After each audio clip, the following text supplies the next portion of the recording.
Assalamualaikum warahmatullahi wabarakatuh. Bagaimana kabarnya anak-anak semua? Sehat ge? Alhamdulillah. Jumpa lagi dengan Bu Ririn di mata pelajaran Akidah Akhlak.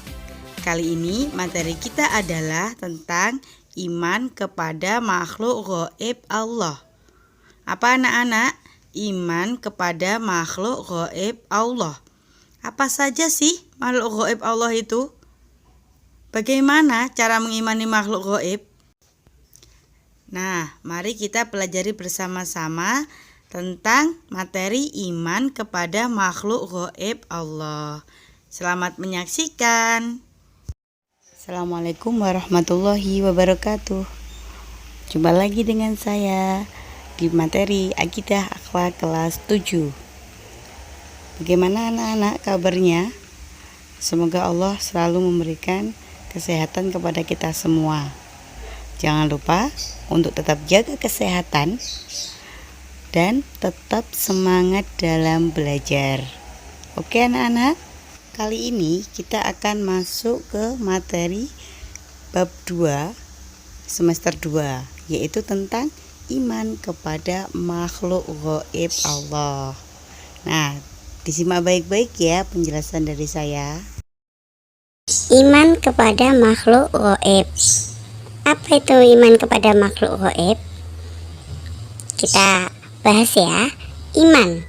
Iman artinya adalah percaya.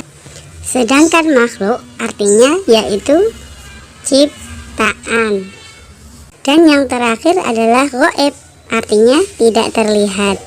Jadi, iman kepada makhluk gaib adalah percaya kepada ciptaan Allah tentang makhluk yang tidak terlihat. Oke anak-anak, itu pengertiannya, dipahami ya.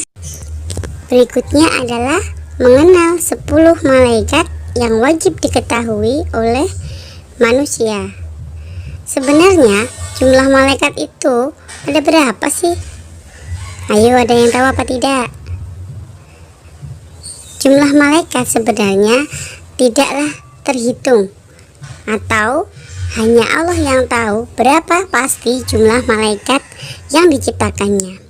Akan tetapi yang wajib diketahui dan dipercaya oleh manusia hanya ada 10. Nah, sekarang kita pelajari 10 malaikat beserta tugas-tugasnya. Ayo, siapa yang belum hafal 10 malaikat Allah? Kita hafalkan ya. 10 malaikat Allah yang wajib diketahui. Yang pertama yaitu Jibril. Yang kedua yaitu Mikail. Yang ketiga yaitu Israfil. Yang keempat yaitu Israel. Yang kelima Munkar. Keenam Nakir. Ketujuh Rokib. Kedelapan Atid. 9 Ridwan. Dan yang terakhir, yang ke-10 yaitu malaikat Malik. Setelah mengetahui 10 malaikat yang wajib diketahui, sekarang kita akan lanjut membahas tentang tugas-tugas malaikat Allah. Malaikat yang pertama yaitu malaikat Jibril. Tugas malaikat Jibril yaitu menyampaikan wahyu, menemani Nabi Muhammad melakukan Isra Mi'raj, meniup roh pada setiap calon bayi yang akan dilahirkan oleh ibunya. Malaikat yang kedua yaitu malaikat Mikail. Apa saja tugas malaikat Mikail? Yang pertama, membagi rizki. Yang kedua, mengatur hujan, mengatur angin, dan mengatur tanaman. Malaikat yang ketiga, malaikat Israfil. Jangan keliru ya, malaikat Israfil. Tugas malaikat Israfil yaitu meniup sangkakala sebanyak 2 kali. Apa itu sangkakala? Sangkakala adalah trompet yang akan ditiupkan oleh malaikat Israfil saat hari kiamat tiba. Berikutnya adalah malaikat Israel. Malaikat Israel tugasnya yaitu mencabut nyawa manusia. Jadi, malaikat Israel akan mencabut seluruh nyawa manusia yang ada di muka bumi ini, tidak terkecuali siapapun itu. Selanjutnya yaitu malaikat Mungkar dan Nakir. Malaikat Mungkar dan Nakir bertugas menanyai manusia tentang amal perbuatan selama hidup di dunia. Itu baik atau buruk akan terlihat. Berikutnya menyiksa manusia yang ada di alam kubur sesuai dengan amal perbuatan mereka selama hidup di dunia. Jadi persiapkanlah diri kita untuk menghadapi pertanyaan malaikat Mungkar dan Nakir ya. Selanjutnya malaikat Raqib dan Atid. Malaikat ini bertugas untuk mencatat amal manusia. Jadi kita harus hati-hati ya kalau mau melakukan perbuatan buruk, karena itu pasti akan dicatat oleh malaikat Raqib dan Atid. Raqib mencatat amal baik, Atid mencatat amal buruk manusia. Nah, kalau yang ini malaikat Ridwan, malaikat yang sangat istimewa karena tugasnya menjaga pintu surga. Yang katanya surga itu luar biasa, tempat istimewa, tidak ada tandingannya, yang diperuntukkan bagi orang-orang yang beriman dan bertakwa kepada Allah. Jadi mari kita tingkatkan iman dan takwa agar kita bisa masuk ke dalam surga Allah. Yang terakhir, malaikat Malik. Malaikat Malik ditugaskan oleh Allah untuk menjaga pintu neraka. Menjaga pintu neraka. Apa neraka itu? Neraka adalah sebuah tempat yang diperuntukkan bagi orang-orang yang selama hidup di dunia tidak pernah taat kepada perintah Allah. Jadi, kalau kita mau menghindari pintu neraka atau tidak mau bertemu dengan malaikat Malik, maka kita harus taat kepada perintah Allah. Berikutnya kita akan membahas tentang sifat-sifat malaikat. Karena malaikat juga makhluk yang diciptakan Allah dengan perilaku dan kebiasaan baik. Yang pertama yaitu mulia.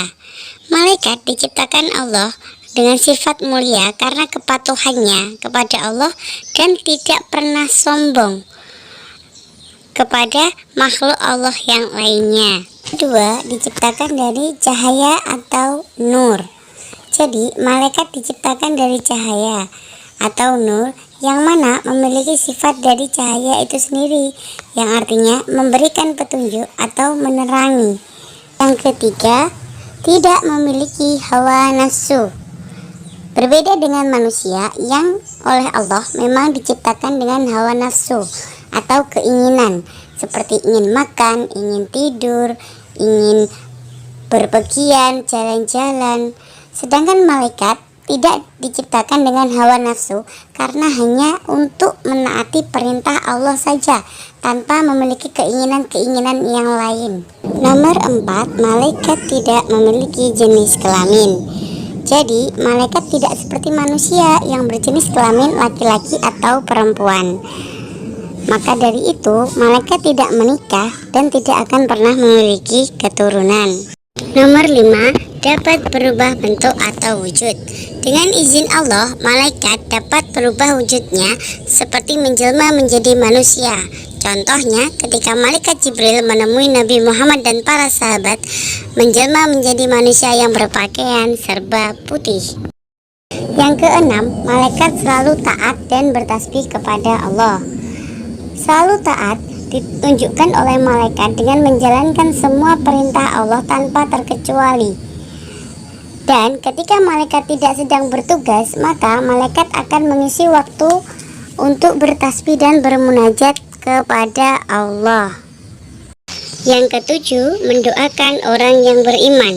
Malaikat akan senantiasa mendoakan orang-orang yang beriman dan mau bertaubat kepada Allah. Orang-orang yang beriman mereka doakan agar diberi pahala dan dijauhkan dari neraka Allah. Yang terakhir yaitu perilaku iman kepada malaikat. Menerapkan iman kepada malaikat, maka kita harus bisa membiasakan diri untuk berbuat baik dalam kehidupan sehari-hari. Yang pertama, kita harus hati-hati dalam berbuat. Kenapa? Karena setiap perbuatan yang kita lakukan akan selalu dicatat oleh para malaikat Allah. Yang kedua, kita harus selalu bertaubat. Kenapa? Karena kita adalah manusia yang tidak pernah luput dari salah dan dosa. Maka kita harus selalu bertaubat kepada Allah agar tidak masuk ke neraka Allah. Yang ketiga, rajin beribadah. Sebagai orang yang beriman, maka kita harus meningkatkan ibadah kita kepada Allah sebagai wujud untuk mempersiapkan diri kita menghadapi kematian. Yang terakhir, taat kepada Allah dengan cara menjalankan semua perintahnya dan menjauhi semua larangannya. Nah, anak-anak, bagaimana sampai di sini materi tentang malaikat sudah paham semua? Jadi, Bu Ririn harap dengan mempelajari iman kepada malaikat, maka kita bisa semakin mendekatkan diri kepada Allah, semakin rajin beribadah, dan semakin mengurangi perbuatan-perbuatan dosa kita. Semoga Allah selalu memberikan kesehatan, keimanan, dan keteguhan hati kepada kita semua. Makhluk gaib berikutnya yaitu jin, iblis, dan setan. Apa saja pengertian jin, iblis, setan? Bagaimana sifat-sifat jin, iblis, setan? Dan bagaimana cara menghindarinya? Kita akan bahas bersama-sama di video kali ini. Yang pertama adalah jin. Apa pengertian dari jin? Jin adalah makhluk gaib yang diciptakan dari api. Apa anak-anak? Makhluk gaib yang diciptakan dari api. Sedangkan iblis adalah makhluk yang terputus dari rahmat Allah. Makhluk yang terputus dari rahmat Allah. Yang terakhir adalah setan. Makhluk yang jauh dari kebaikan, dekat dengan kejahatan. Jadi makhluk ini suka sekali berbuat jahat dan tidak suka berbuat baik. Jadi selain malaikat ada makhluk gaib lain yang diciptakan oleh Allah. Apa tadi? Jin, iblis, dan setan. Nah, ketiga makhluk ini juga diciptakan oleh Allah dan bersifat gaib. Sifat-sifat jin. Apa saja sifat-sifat dari makhluk gaib bernama jin? Yang pertama, diciptakan dari api yang panas, sangat panas, karena berasal dari api neraka. Yang kedua, ada yang Islam, ada yang kafir. Sama hanya dengan manusia, ada yang Islam, ada yang kafir. Yang Islam tentunya menyembah Allah, melaksanakan perintah Allah. Yang kafir membangkang akan perintah-perintah yang diberikan oleh Allah. Yang ketiga, angkuh dan sombong. Nah, dua sifat inilah yang mendasar atau mendarah daging dalam jin. Jadi jangan sampai kita memiliki sifat angkuh dan sombong ya anak-anak, karena sama seperti sifat jin. Yang keempat, dapat berubah bentuk, sama hanya dengan malaikat.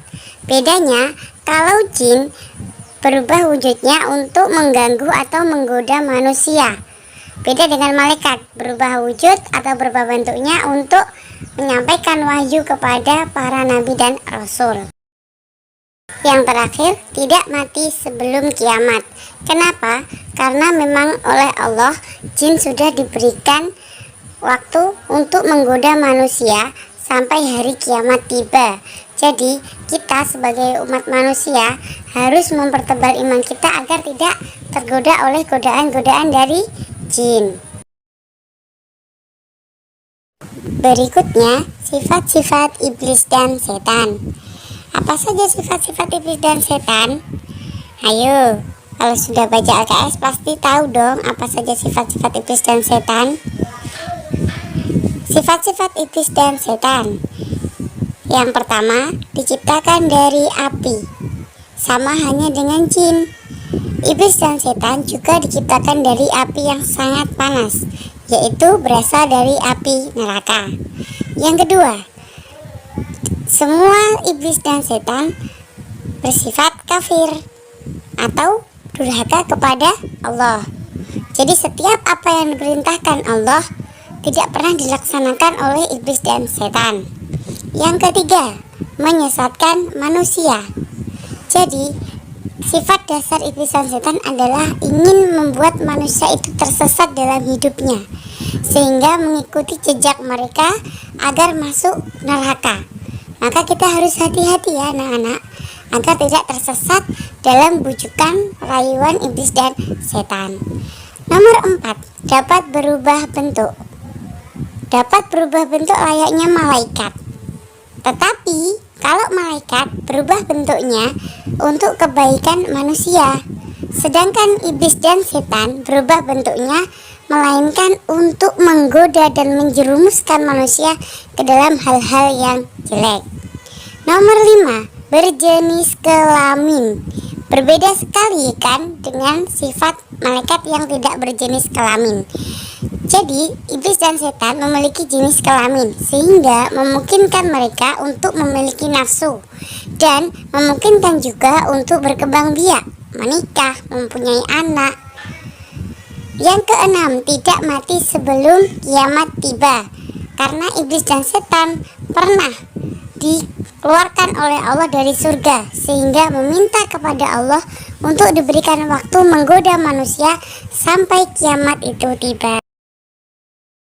Yang terakhir, perilaku meyakini adanya jin, iblis, dan setan. Apa saja perilaku?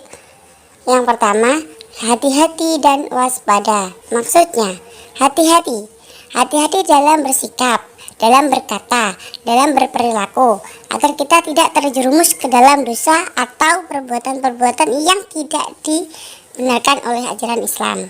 Waspada apa? Waspada akan tipu daya setan.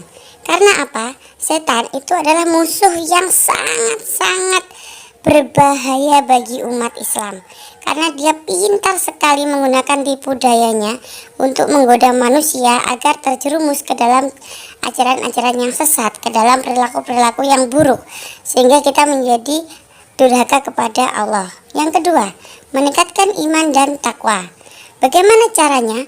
Dengan memperbanyak bersolawat, memperbanyak zikir, sholatlah 5 waktu tepat pada waktunya ya. Jadi jangan sampai kita meninggalkan kewajiban-kewajiban kita kepada Allah.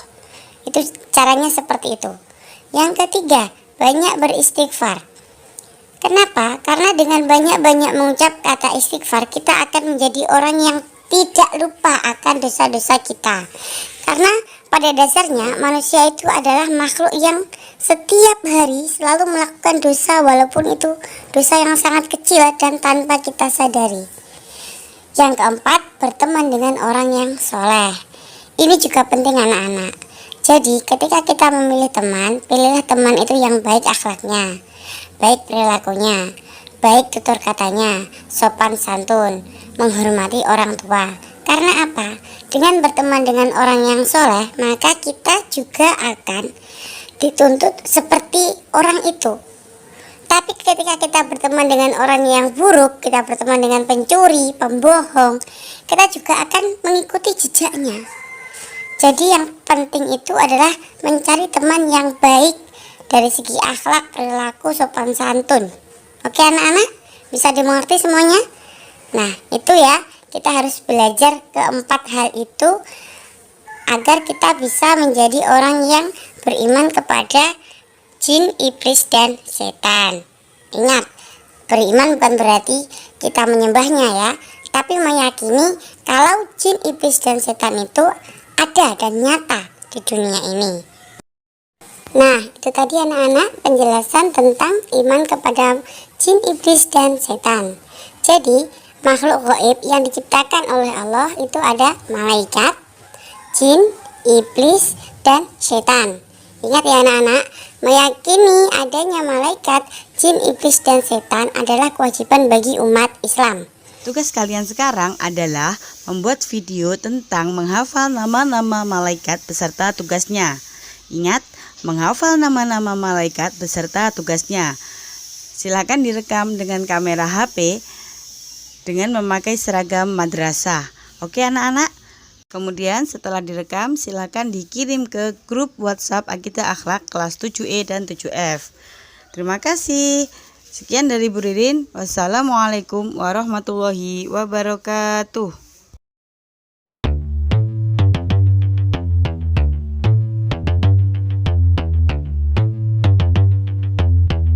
Ain't nobody stopping me.